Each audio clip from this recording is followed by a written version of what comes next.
Turma, agora vamos falar então do número quadrado perfeito. Porque a gente sabendo o que é um número quadrado perfeito, a gente vai saber quando ele não é número quadrado perfeito. Então, os números quadrados perfeitos são os números que têm raiz quadrada exata, ok? Então, para assistir essa aula aqui, é bom primeiro assistir a aula sobre extração da raiz quadrada exata. Primeiro assistir a aula da extração da raiz quadrada exata, depois dessa aula aqui. Então, todos aqueles números lá que nós vimos na aula de extração de raiz quadrada exata são números quadrados perfeitos. Eles têm raiz quadrada exata. Vamos lá, vamos pegar um exemplo aqui, ó, do número quadrado perfeito. Letra A, um número que tem raiz quadrada exata. O 144, ele tem raiz quadrada exata. Por quê? Eu sei que ele é um número quadrado perfeito. Eu faço a decomposição, vou calcular a raiz dele, né? Fazendo o processo da decomposição. Desculpa, 144. Dá para dividir por 2, dá 72. Dá para dividir por 2, dá 36. Dá para dividir por 2, dá 18. Dá para dividir por 2, dá 9. Dá para dividir por 3, dá 3. Dá para dividir por 3, dá 1. Chegou no 1, quer dizer que terminou. Então, pelo processo que a gente aprendeu, agrupo de 2 em 2. O número vai e sai da raiz. Eu agrupei. Saiu 2 e saiu 3. Aí agora eu multiplico.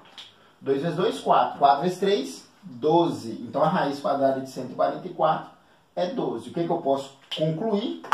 Que 144 é um número quadrado perfeito. Quando ele não vai ser um número quadrado perfeito? Ele não vai ser um número quadrado perfeito quando essa decomposição sobrar alguém, ok? Sempre eu tenho que organizar em pares. Toda vez que eu consigo organizar todos em pares, 2 a 2, que nós estamos calculando raiz quadrada, vai ter uma raiz exata, porque não vai ficar sobrando ninguém. Sobrou alguém, quer dizer que essa raiz não é exata. A raiz não sendo exata, o número não é um número quadrado perfeito. Vamos pegar um exemplo?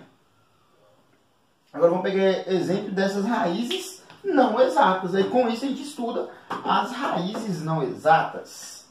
Vamos lá então, raízes não exatas.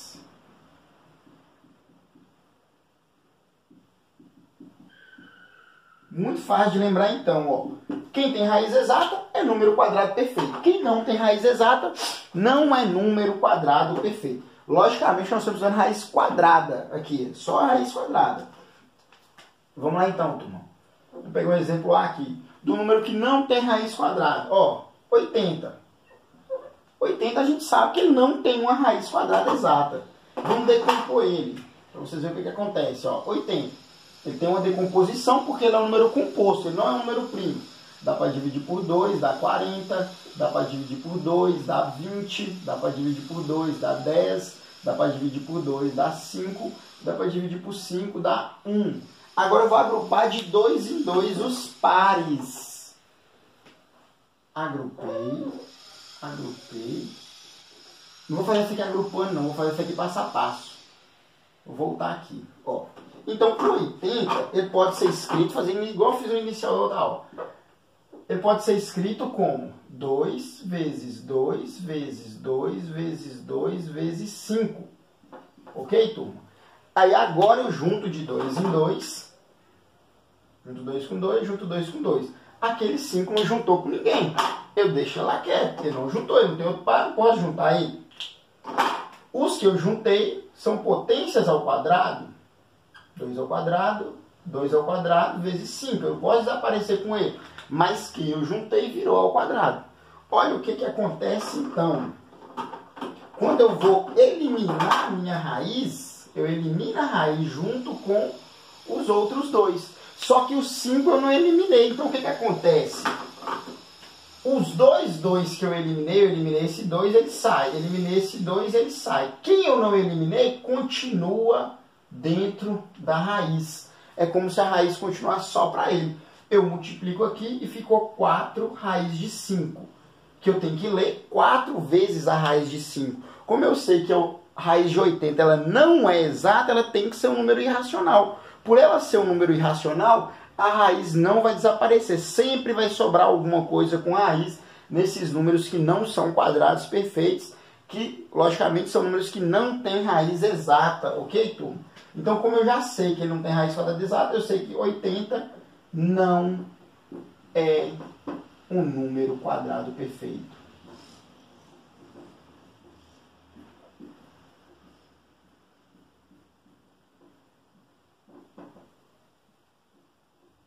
De cara, por isso aqui eu sei, porque já sobrou alguém. Eu não precisava nem fazer a conta. A conta é só para mim determinar a raiz caso peça. A raiz de 80 é quanto então? É 4 vezes a raiz de 5. Essa é a raiz de 80. Mas para mim saber se ele é um número quadrado perfeito ou não, basta eu fazer a decomposição, agrupar e verificar se está sobrando alguém. Se sobrar alguém, se eu não organizar todo mundo em pares, o resultado obtido não é um número quadrado perfeito. Último exemplo aqui agora, só para a gente calcular mais um aqui de forma direta. Agora não vou fazer isso tudo, vou fazer direto, para vocês verem o que acontece. Vou pegar aqui, ó, raiz de, sei lá, de 180. Raiz de 180. Sabe que a raiz de 180 ela não é exata. Vamos decompor ela. Dá por 2, dá 90. Dá por 2, dá 45. 45 dá por 3, porque soma 9, dá 15. 15 dá por 3, dá 5. 5 dá por 5, dá 1. Terminou a decomposição.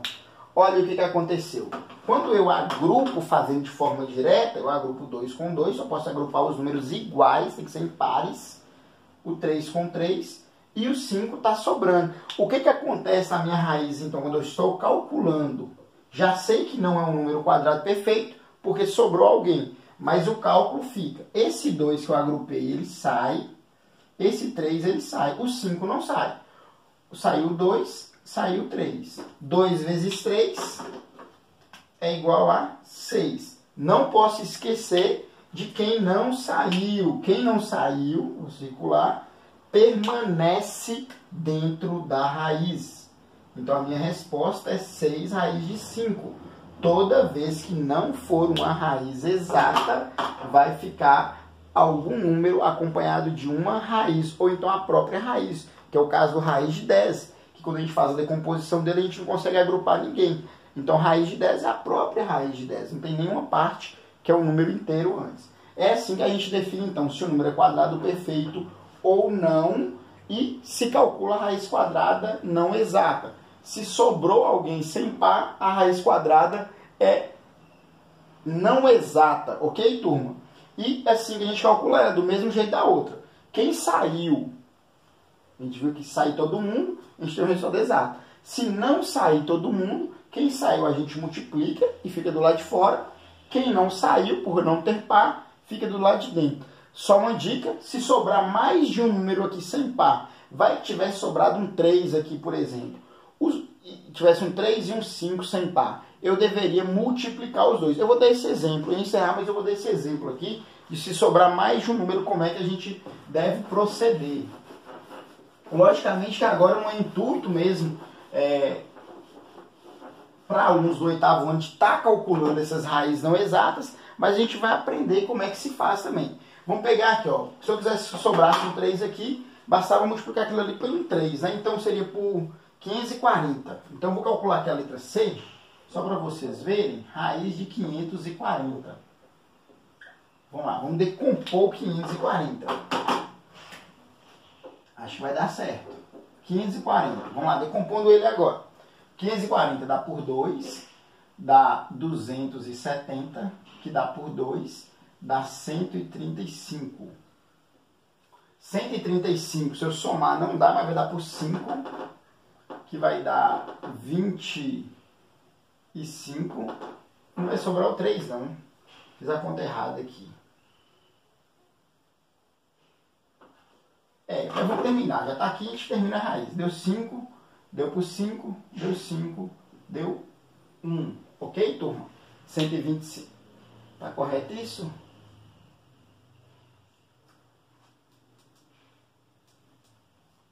Aparentemente está correto.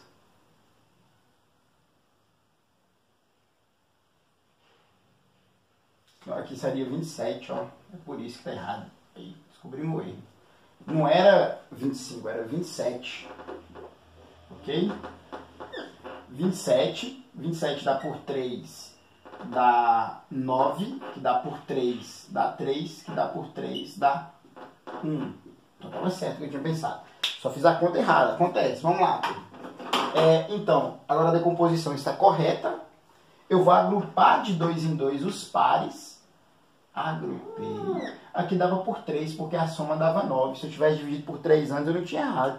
Eu fiz fora da ordem. É bom que vocês aprendam também. A decomposição não importa se ela está fora da ordem, ela vai dar certo. É melhor fazer na ordem. Se tivesse feito na ordem, você encontraria os mesmos números, só que ordenados. Como eu não fiz na ordem, ficou fora da ordem. Mas é bom que eu lembrei de falar para vocês que a decomposição também pode ser feita fora da ordem. Juntei o 2 com 2, juntei o 3 com 3. O 2 vai sair, o 3 também. Então, saiu um 2 e saiu um 3. Quem saiu, eu multiplico. 2 vezes 3, 6. Quem não saiu, o 5 ficou sem par, o 3 ficou sem par. Esses que não saíram também devem ser multiplicados. 5 vezes 3, 15. Ok, turma? Então, é 6 raiz de 15 é a resposta. Então, quando sobrar mais de um número sem par, também devem ser multiplicados, mas permanecem dentro da raiz. Lembrando, esse número também, 540, não é um número quadrado perfeito, porque ele não tem raiz quadrada exata. Ok, turma? Até a próxima aula.